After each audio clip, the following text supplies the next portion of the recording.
A girl stood on the shingle that fringes Milbourne Bay, gazing at the red roofs of the little village across the water. She was a pretty girl, small and trim. Just now some secret sorrow seemed to be troubling her, for on her forehead were wrinkles and in her eyes a look of wistfulness. She had in fact all the distinguishing marks of one who is thinking of her sailor lover. But she was not. She had no sailor lover. What she was thinking of was that at about this time they would be lighting up the shop windows in London, and that of all the deadly depressing spots she had ever visited, this village of Milbourne was the deadliest. The evening shadows deepened. The incoming tide glistened oilily as it rolled over the mud flats. She rose and shivered. "Goo! What a hole," she said, eyeing the unconscious village morosely. "What a hole!" This was Sally Preston's first evening in Milbourne. She had arrived by the afternoon train from London, but not of her own free will.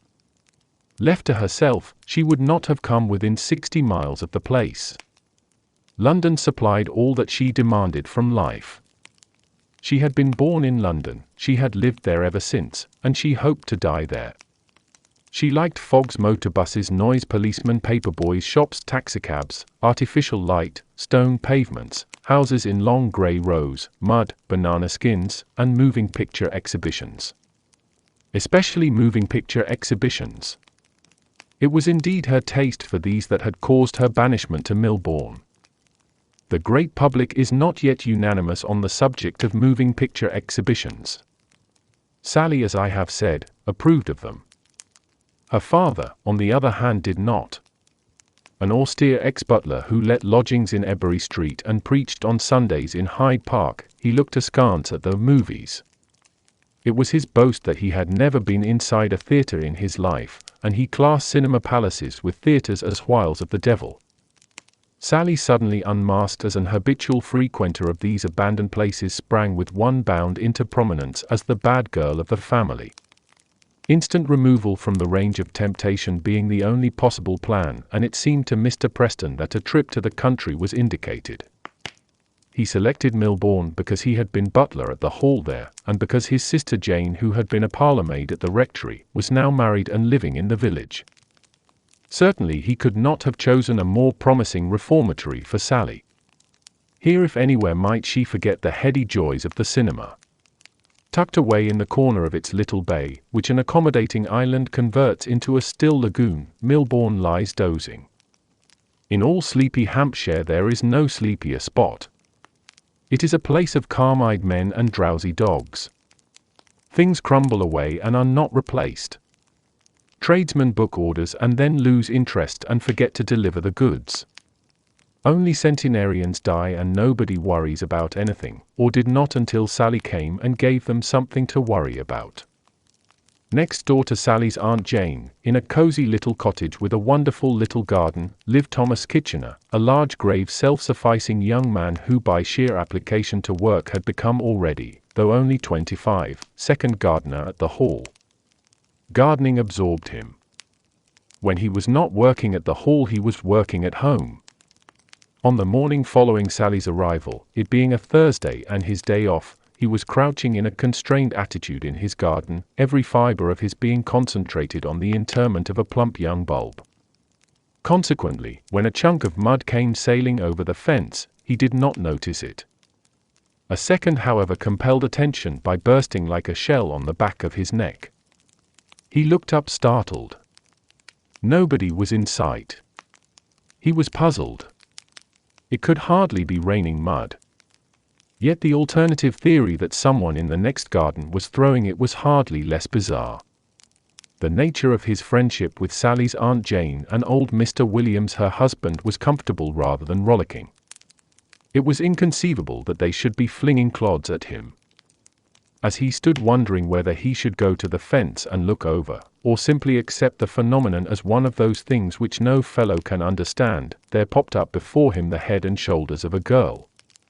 Poised in her right hand was a third clod, which, seeing that there was now no need for its services, she allowed to fall to the ground. "Hello," she said. "Good morning." She was a pretty girl, small and trim. Tom was by way of being the strong, silent man with a career to think of and no time for bothering about girls, but he saw that. There was moreover a certain alertness in her expression rarely found in the feminine population of Milbourne, who were apt to be slightly bovine. "What do you think you're messing about at?" she said affably. Tom was a slow-minded young man who liked to have his thoughts well under control before he spoke. He was not one of your gay rattlers. Besides, there was something about this girl which confused him to an extraordinary extent. He was conscious of new and strange emotions. He stood staring silently. "What's your name anyway?" He could answer that. He did so. "Oh. Mine's Sally Preston. Mrs. Williams is my aunt. I've come from London." Tom had no remarks to make about London. "Have you lived here all your life?" "Yes," said Tom. "My goodness. Don't you ever feel fed up? Don't you want a change?" Tom considered the point. "No," he said. "Well, I do. I want one now." "It's a nice place," hazarded Tom. "It's nothing of the sort. It's the beastliest hole in existence. It's absolutely chronic. Perhaps you wonder why I'm here. Don't think I wanted to come here. Not me. I was sent. It was like this." She gave him a rapid summary of her troubles. "There. Don't you call it a bit thick?" she concluded. Tom considered this point too. "You must make the best of it," he said at length. "I won't. I'll make father take me back." Tom considered this point also. Rarely if ever had he been given so many things to think about in one morning. "How?" he inquired at length. "I don't know. I'll find some way. You see if I don't. I'll get away from here jolly quick, I give you my word." Tom bent low over a rosebush. His face was hidden, but the brown of his neck seemed to take on a richer hue, and his ears were undeniably crimson. His feet moved restlessly, and from his unseen mouth there proceeded the first gallant speech his lips had ever framed. Merely considered as a speech it was perhaps nothing wonderful, but from Tom it was a miracle of chivalry and Polish. What he said was, "I hope not." An instinct telling him that he had made his supreme effort, and that anything further must be bathos, he turned abruptly and stalked into his cottage, where he drank tea and ate bacon and thought chaotic thoughts. And when his appetite declined to carry him more than halfway through the third rasher, he understood. He was in love. These strong silent men who mean to be head gardeners before they are 30 and eliminate woman from their lives as a dangerous obstacle to the successful career, pay a heavy penalty when they do fall in love. The average irresponsible young man who has hung about North Street on Saturday nights, walked through the meadows and round by the mill and back home past the creek on Sunday afternoons, taken his seat in the brake for the annual outing, shuffled his way through the polka at the tradesman's ball, and generally seized all legitimate opportunities for sporting with Amaryllis in the shade, has 100 advantages which your successful career lacks. There was hardly a moment during the days which followed when Tom did not regret his neglected education. For he was not Sally's only victim in Milbourne. That was the trouble. Her beauty was not of that elusive type which steals imperceptibly into the vision of the rare connoisseur. It was sudden and compelling. It hit you. Bright brown eyes beneath a mass of fair hair, a determined little chin, a slim figure, these are disturbing things. The youths of peaceful Milbourne sat up and took notice as one youth. Throw your mind back to the last musical comedy you saw. Recall the leading lady's song with chorus of young men, all proffering devotion simultaneously in a neat row. Well, that was how the lads of the village comported themselves towards Sally. Mr. and Mrs. Williams, till then a highly esteemed but little frequented couple, were astonished at the sudden influx of visitors. The cottage became practically a salon. There was not an evening when the little sitting room looking out on the garden was not packed. It is true that the conversation lacked some of the sparkle generally found in the better class of salon. To be absolutely accurate, there was hardly any conversation. The youths of Melbourne were sturdy and honest. They were the backbone of England. England in her hour of need could have called upon them with the comfortable certainty that unless they happened to be otherwise engaged, they would leap to her aid. But they did not shine at small talk. Conversationally they were a spent force after they had asked Mr. Williams how his rheumatism was. Thereafter they contented themselves with sitting massively about in corners glowering at each other. Still, it was all very jolly and sociable and helped to pass the long evenings.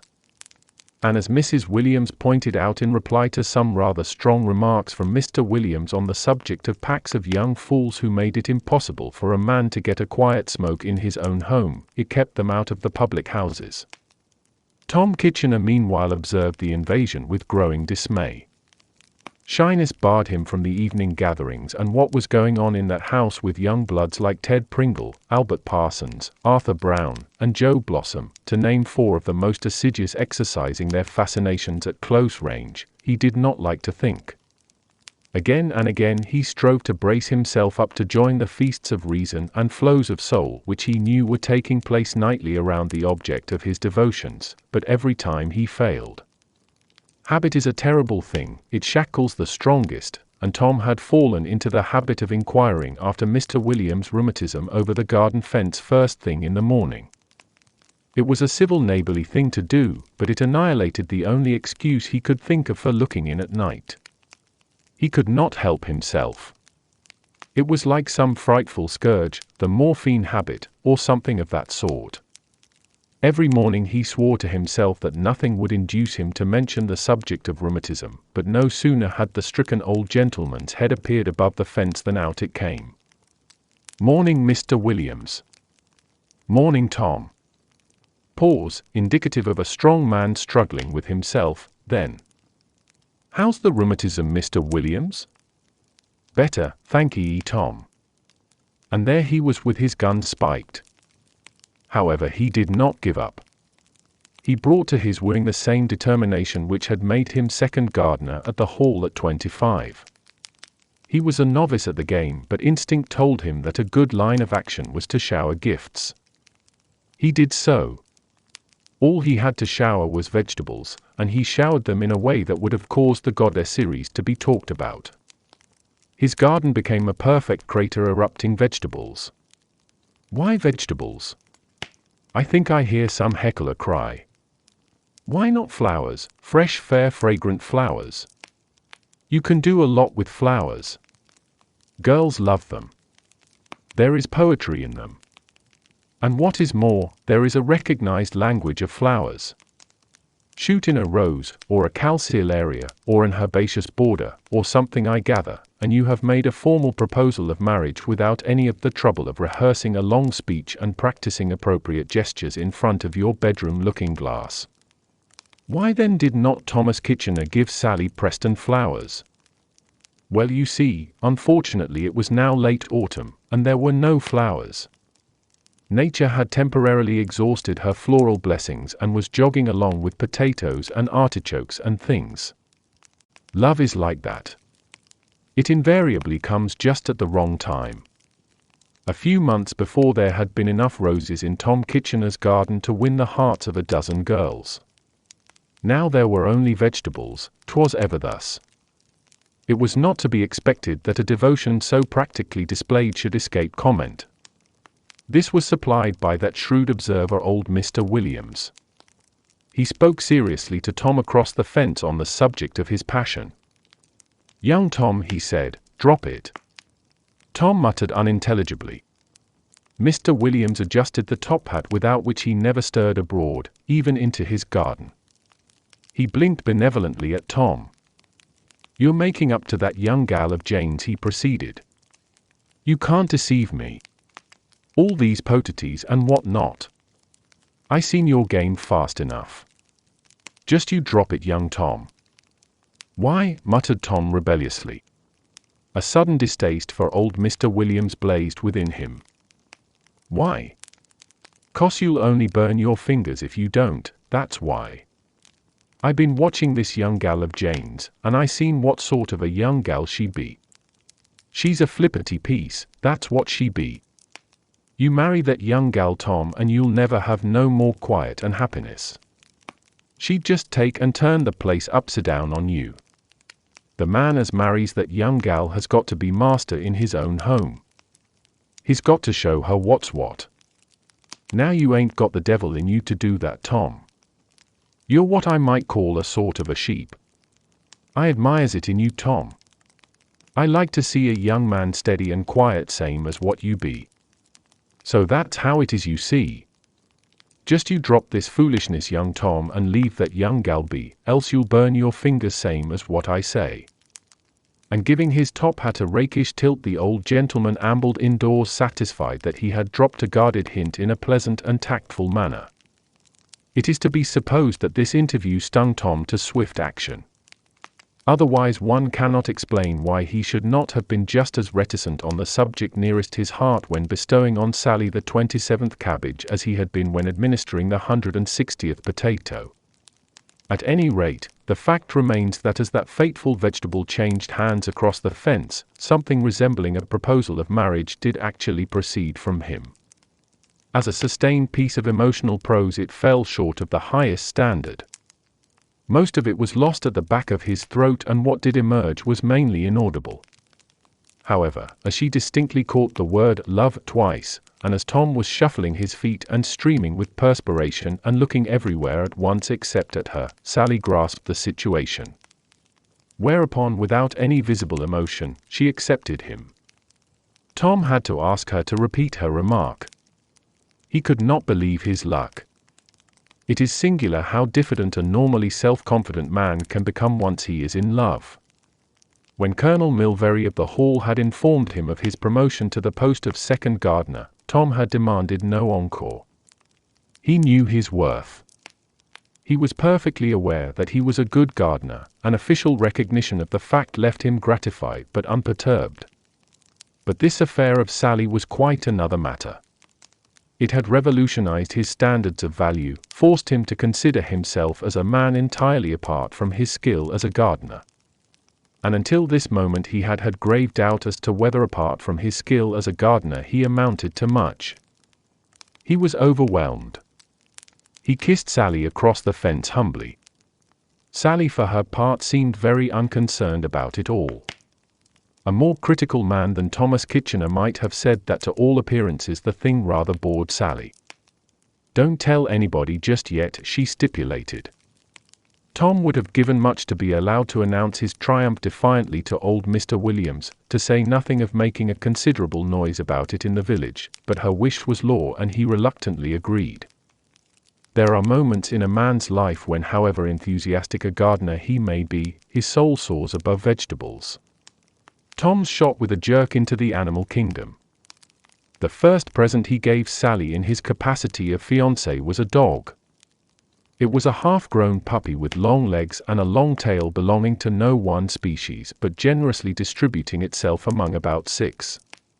Sally loved it and took it with her wherever she went. And on one of these rambles down swooped Constable Cobb, the village policeman, pointing out that contrary to regulations the puppy had no collar. It is possible that a judicious meekness on Sally's part might have averted disaster. Mr. Cobb was human and Sally was looking particularly attractive that morning. Meekness, however, did not come easily to Sally. In a speech which began as argument and ended, Mr. Cobb proving solid and unyielding as pure cheek, she utterly routed the constable. But her victory was only a moral one, for as she turned to go, Mr. Cobb, dull red and puffing slightly, was already entering particulars of the affair in his notebook, and Sally knew that the last word was with him. On her way back she met Tom Kitchener. He was looking very tough and strong, and at the sight of him a half-formed idea which she had regretfully dismissed as impracticable of assaulting Constable Cobb returned to her in an amended form. Tom did not know it, but the reason why she smiled so radiantly upon him at that moment was that she had just elected him to the post of hired assassin. While she did not want Constable Cobb actually assassinated, she earnestly desired him to have his helmet smashed down over his eyes, and it seemed to her that Tom was the man to do it. She poured out her grievance to him and suggested her scheme. She even elaborated it. Why shouldn't you wait for him one night and throw him into the creek? It isn't deep and it's jolly muddy. Said Tom doubtfully. It would just teach him, she pointed out. But the prospect of undertaking the higher education of the police did not seem to appeal to Tom. In his heart he rather sympathized with Constable Cobb.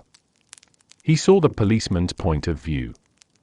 It is all very well to talk, but when you are stationed in a sleepy village where no one ever murders or robs or commits arson, or even gets drunk and disorderly in the street, a puppy without a collar is simply a godsend.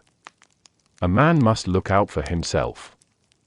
He tried to make this side of the question clear to Sally but failed signally. She took a deplorable view of his attitude. I might have known you'd have been afraid, she said with a contemptuous jerk of her chin. Good morning. Tom flushed.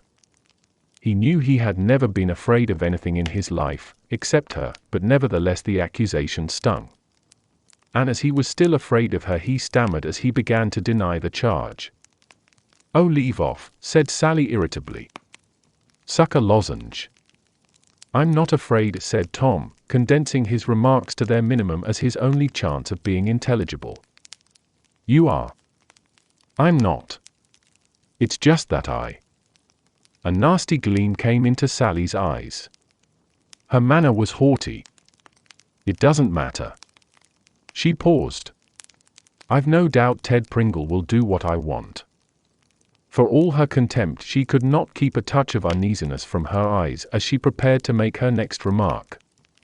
There was a look about Tom's set jaw which made her hesitate. But her temper had run away with her and she went on. I am sure he will, she said. When we became engaged he said that he would do anything for me. There are some speeches that are such conversational knockout blows that one can hardly believe that life will ever pick itself up and go on again after them. Yet it does. The dramatist brings down the curtain on such speeches. The novelist blocks his reader's path with a zareba of stars. But in life there are no curtains, no stars, nothing final and definite, only ragged pauses and discomfort. There was such a pause now. What do you mean? Said Tom at last. You promised to marry me. I know I did, and I promised to marry Ted Pringle. That touch of panic which she could not wholly repress, the panic that comes to everyone when a situation has run away with them like a strange unmanageable machine, infused a shade too much of the defiant into Sally's manner.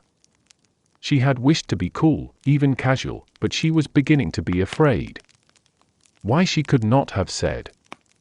Certainly she did not anticipate violence on Tom's part. Perhaps that was it. Perhaps it was just because he was so quiet that she was afraid. She had always looked on him contemptuously as an amiable, transparent lout, and now he was puzzling her. She got an impression of something formidable behind his stolidity, something that made her feel mean and insignificant. She fought against the feeling, but it gripped her, and in spite of herself she found her voice growing shrill and out of control. I promised to marry Ted Pringle, and I promised to marry Joe Blossom, and I promised to marry Albert Parsons. And I was going to promise to marry Arthur Brown and anybody else who asked me. So now you know. I told you I'd make father take me back to London. Well, when he hears that I've promised to marry 4 different men, I bet he'll have me home by the first train. She stopped. She had more to say, but she could not say it. She stood looking at him. And he looked at her. His face was grey and his mouth oddly twisted. Silence seemed to fall on the whole universe. Sally was really afraid now, and she knew it. She was feeling very small and defenseless in an extremely alarming world. She could not have said what it was that had happened to her. She only knew that life had become of a sudden very vivid, and that her ideas as to what was amusing had undergone a striking change. A man's development is a slow and steady process of the years, a woman's a thing of an instant. In the silence which followed her words, Sally had grown up. Tom broke the silence. Is that true? He said. His voice made her start.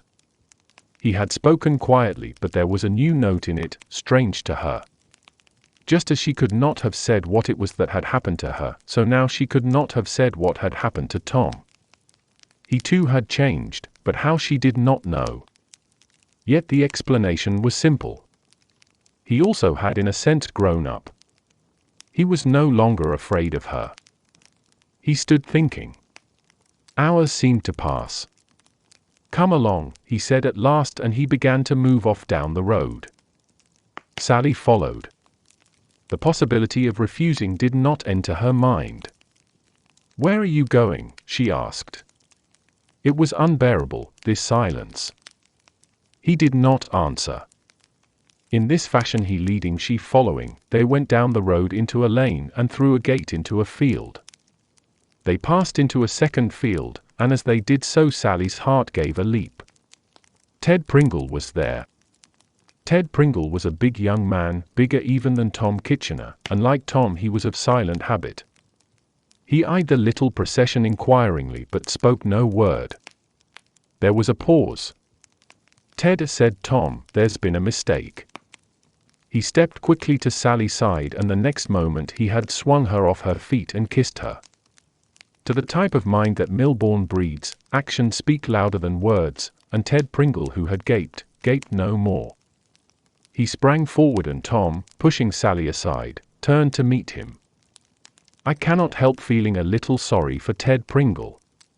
In the light of what happened, I could wish that it were possible to portray him as a hulking brute of evil appearance and worse morals, the sort of person concerning whom one could reflect comfortably that he deserved all he got. I should like to make him an unsympathetic character, over whose downfall the reader would gloat.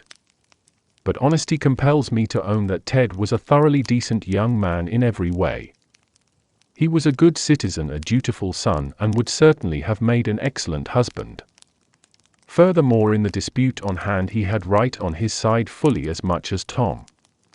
The whole affair was one of those elemental clashings of man and man where the historian cannot sympathize with either side at the expense of the other, but must confine himself to a mere statement of what occurred. And briefly what occurred was that Tom, bringing to the fray a pent-up fury which his adversary had had no time to generate, fought Ted to a complete standstill in the space of 2 minutes and a half. Sally had watched the proceedings sick and horrified. She had never seen men fight before, and the terror of it overwhelmed her. Her vanity received no pleasant stimulation from the thought that it was for her sake that this storm had been let loose. For the moment her vanity was dead stunned by collision with the realities. She found herself watching in a dream. She saw Ted fall, rise, fall again, and lie where he had fallen, and then she was aware that Tom was speaking. "Come along." She hung back. Ted was lying very still. Gruesome ideas presented themselves.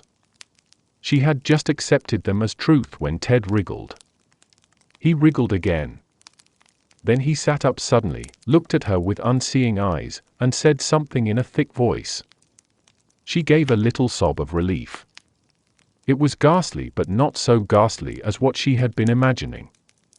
Somebody touched her arm. Tom was by her side, grim and formidable. He was wiping blood from his face. "Come along." She followed him without a word. And presently behold, in another field, whistling meditatively and regardless of impending ill, was Albert Parsons. In everything that he did Tom was a man of method. He did not depart from his chosen formula. "Albert," he said, "there's been a mistake." And Albert gaped, as Ted had gaped. Tom kissed Sally with the gravity of one performing a ritual. The uglinesses of life, as we grow accustomed to them, lose their power to shock, and there is no doubt that Sally looked with a different eye upon this second struggle. She was conscious of a thrill of excitement very different from the shrinking horror which had seized her before. Her stunned vanity began to tingle into life again. The fight was raging furiously over the trampled turf, and quite suddenly as she watched, she was aware that her heart was with Tom. It was no longer two strange brutes fighting in a field. It was her man battling for her sake. She desired overwhelmingly that he should win, that he should not be hurt, that he should sweep triumphantly over Albert Parsons as he had swept over Ted Pringle. Unfortunately, it was evident even to her that he was being hurt, and that he was very far from sweeping triumphantly over Albert Parsons. He had not allowed himself time to recover from his first battle, and his blows were slow and weary. Albert, moreover, was made of sterner stuff than Ted. Though now a peaceful tender of cows, there had been a time in his hot youth when traveling with a circus he had fought week in and week out relays of just such rustic warriors as Tom. He knew their methods, their headlong rushes, their swinging blows. They were the merest commonplaces of life to him. He slipped Tom, he sidestepped Tom, he jabbed Tom, he did everything to Tom that a trained boxer can do to a reckless novice, except knock the fight out of him, until presently through the sheer labor of hitting, he too grew weary. Now in the days when Albert Parsons had fought whole families of Toms in an evening, he had fought in rounds with the boss holding the watch and half-minute rests and water to refresh him, and all orderly and proper. Today there were no rounds, no rests, no water, and the peaceful tending of cows had caused flesh to grow where there had been only muscle. Tom's headlong rushes became less easy to sidestep, his swinging blows more difficult than the scientific counter that shot out to check them. As he tired, Tom seemed to regain strength. The tide of the battle began to ebb. He clinched and Tom threw him off. He fainted, and while he was fainting Tom was on him. It was the climax of the battle, the last rally. Down went Albert and stayed down. Physically he was not finished, but in his mind a question had framed itself. The question, was it worth it? And he was answering, no, there were other girls in the world. No girl was worth all this trouble. He did not rise. "Come along," said Tom. He spoke thickly. His breath was coming in gasps. He was a terrible spectacle, but Sally was past the weaker emotions. She was back in the Stone Age, and her only feeling was one of passionate pride. She tried to speak. She struggled to put all she felt into words, but something kept her dumb, and she followed him in silence. In the lane outside his cottage down by the creek, Joe Blossom was clipping a hedge. The sound of footsteps made him turn. He did not recognize Tom till he spoke. "Joe, there's been a mistake," said Tom. "Been a gunpowder explosion more like," said Joe, a simple practical man. "What you been doing to your face?" "She's going to marry me, Joe." Joe eyed Sally inquiringly. "Eh? You promised to marry me." "She promised to marry all of us." "You? Me? Ted Pringle and Albert Parsons promised to marry all of us. That's where the mistake was. She's only going to marry me. I've arranged it with Ted and Albert, and now I've come to explain to you, Joe. You promised to marry." The colossal nature of Sally's deceit was plainly troubling Joe Blossom. He expelled his breath in a long note of amazement. Then he summed up. "Why, you're nothing more nor less than a Joshua." The years that had passed since Joe had attended the village Sunday school had weakened his once easy familiarity with the characters of the Old Testament. It is possible that he had somebody else in his mind. Tom stuck doggedly to his point. "You can't marry her, Joe." Joe Blossom raised his shears and clipped a protruding branch. The point under discussion seemed to have ceased to interest him. "Who wants to?" he said. "Good riddance." They went down the lane. Silence still brooded over them. The words she wanted continued to evade her. They came to a grassy bank. Tom sat down. He was feeling unutterably tired. "Tom." He looked up. His mind was working dizzily. "You're going to marry me," he muttered. She sat down beside him. "I know," she said. "Tom dear, lay your head on my lap and go to sleep." If this story proves anything beyond the advantage of being in good training when you fight, it proves that you cannot get away from the moving pictures even in a place like Milbourne, for as Sally sat there nursing Tom, it suddenly struck her that this was the very situation with which that Romance of the Middle Ages film ended. You know the one I mean. Sir Percival ye something which has slipped my memory for the moment goes out after the Holy Grail, meets damsel in distress, overcomes her persecutors, rescues her, gets wounded, and is nursed back to life in her arms. Sally had seen it a dozen times. And every time she had reflected that the days of romance are dead, and that that sort of thing can't happen nowadays. We hope you liked listening to this story. You can find links to similar stories in this genre in the description box below. Also included is a link to the MP3 file for offline access. Thanks a lot for stopping by.